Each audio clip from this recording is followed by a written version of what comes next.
Gabriel O'Sullivan. Thanks for joining me again. This channel is for men who are going through difficulties and challenges of life to help you overcome those difficulties and challenges so that way we can become better together. Now, if you hadn't been keeping up with us, make sure that you go back and watch videos 1 through now. We want you to make sure that you know what's going on and what we're talking about. Certainly go ahead and like and subscribe as well, so that way you can have notifications when these videos come out, and you can share them with your friends who may be going through some difficult times and you think, hey, there's some content here that would be that they would appreciate. So today we're going to have a discussion about, hey, I'm going through a difficult time. Why am I going through that difficult time? Why am I going through this pain, this suffering, this loss? And if God really loves me, then I'm asking him to stop it. Shouldn't he just give me everything that I want? Well, here's the thing with that. If you got kids, or if you, I guess at one time you were a kid, like, would your parents do that for you?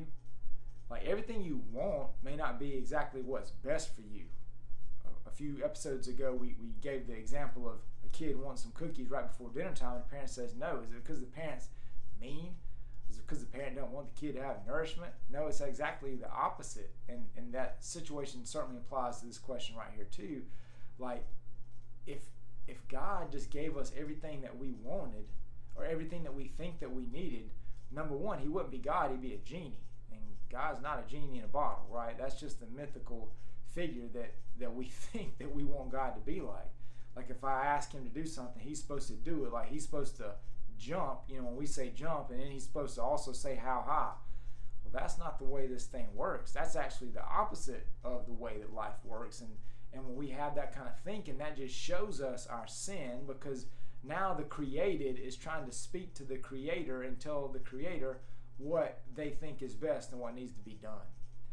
So we got to have trust, and we got to have faith that God actually knows what he's doing, and that he's got our best interests at heart, even if we can't see or we can't understand. Because if God was a God that we could manipulate, then he wouldn't be God. He would just be something that we made up and that we created, which, let's be honest, that's what a lot of people think the God of the Bible is anyway.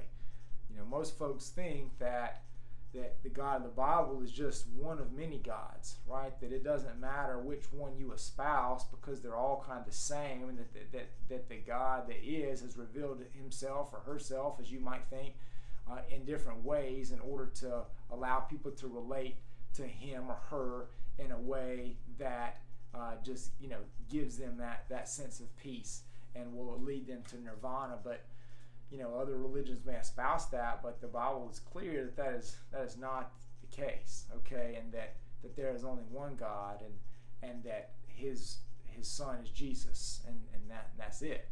Now, again, we can be comforted in knowing that just because we want something doesn't mean that we're going to be given it, and that's for our best. And again, how do we know that? Because either you're a parent, or you've been a kid who probably had a parent or a guardian that didn't give you everything you wanted. If you got everything you wanted, man, Christmas wouldn't be very special, would it? Because you would have had all those toys in July that you needed to wait for until Christmas. Your belly wouldn't be full of good nourishing food. It'd be full of a bunch of junk food that just satisfied you for a little bit of time, but it really didn't do anything to help you to grow and help you get stronger. So remember that God does have your best interests in heart, that the challenges that you're going through are opportunities for you to grow and to get stronger. And we're not going to let them keep us down. We're going to push ourselves back up, and we're going to develop our muscles, our spiritual muscles, our physical muscles, our mental muscles, in order to allow us to be better. So take the losses, take the lessons, and then become better men. That's what we're about here. Thanks for joining us today. Hope you have a great day. Look forward to seeing you next time.